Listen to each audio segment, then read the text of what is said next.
तलाल साहब, बहुत शुक्रिया आपके वक्त का। किस तरह से देखते हैं इस बयान को जो कि सामने आया है? आप नहीं समझते कि अगर इसमें हकीकत हुई तो फिर ये बहुत बड़ा पेंडोरा बॉक्स खुलेगा? देखिए जी, सबसे पहली बात तो ये है कि अलग से आप ये देखें कि ज़मीर उस वक्त जागा है जब सारे नोटिफिकेशन हो गए हैं, जब सारा इलेक्शन प्रोसेस मुकम्मल हो गया है। उसके दौरान कोई ऐसी ना इन्होंने इलेक्शन कमिश्नर को, ना इन्होंने अपने चीफ सेक्रेटरी या किसी को आगाह किया है।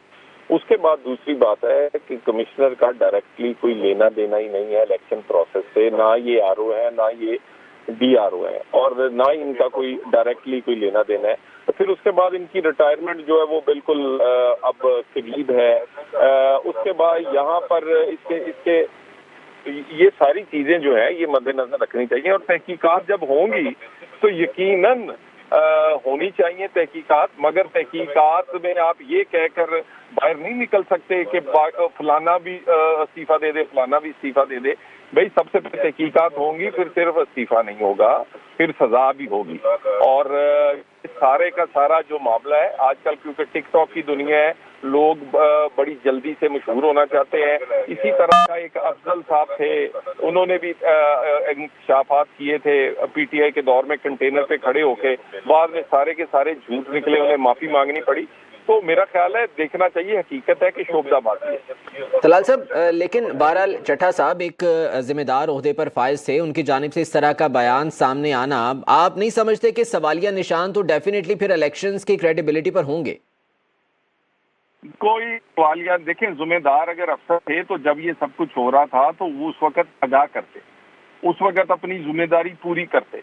उस वक्त ये सब कुछ, आप अच्छा सा पेंट कोट पहन के सरकारी गाड़ी में आके आगे पीछे आपके गार्ड्स और पुलिस मौजूद है, और उसमें आप बयान दे रहे हैं क्योंकि आप चंद दिन बाद रिटायर होने वाले हैं, और कहते हैं कि मैं बहुत बड़ा कोई हीरो बनने जा रहा हूँ। तो आपको उस वक्त जिम्मेदारी पूरी करनी चाहिए थी ना। और जब आप प्रोसेस मुकम्मल हो गया, जब सारे नोटिफिकेशन हो, सब कुछ हो गया, उसके बाद आपको आप कह रहे हैं जी कि ये सब कुछ गलत हुआ है। मेरा ख्याल है इसे वन साइडेड लेने की बजाय इसकी तहकीक बिल्कुल होनी चाहिए, 200% होनी चाहिए।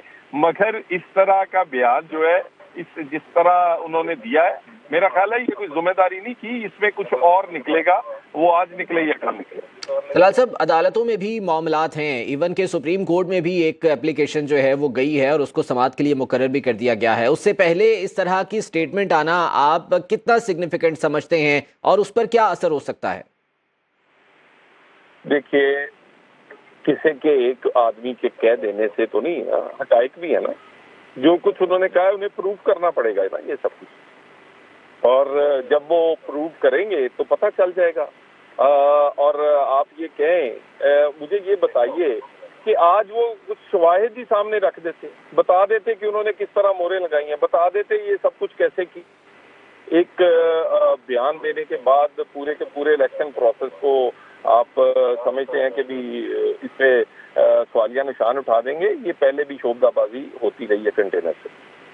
ठीक है तलाल साहब, फॉर्म 45 का बहुत जिक्र हो रहा है, दीगर जो सियासी जमातें हैं वो भी ये कह रही हैं कि जी फॉर्म 45 और फॉर्म 47 में जो है वो धांधली हुई और वहाँ पर नताइज चेंज किए गए। आप समझते हैं कि फॉर्म 45 के से अगर दोबारा से गिनती की जाए तो मामलात क्लियर हो सकते हैं?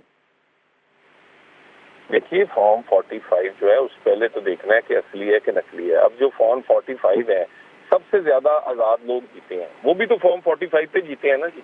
इसका मतलब वो भी गलत जीते हैं, यानी फॉर्म 45 वो सच्चे हैं जहां पर उनका बंदा जीत गया है, जहां फॉर्म 45 पे कोई और जीत गया वो गलत है।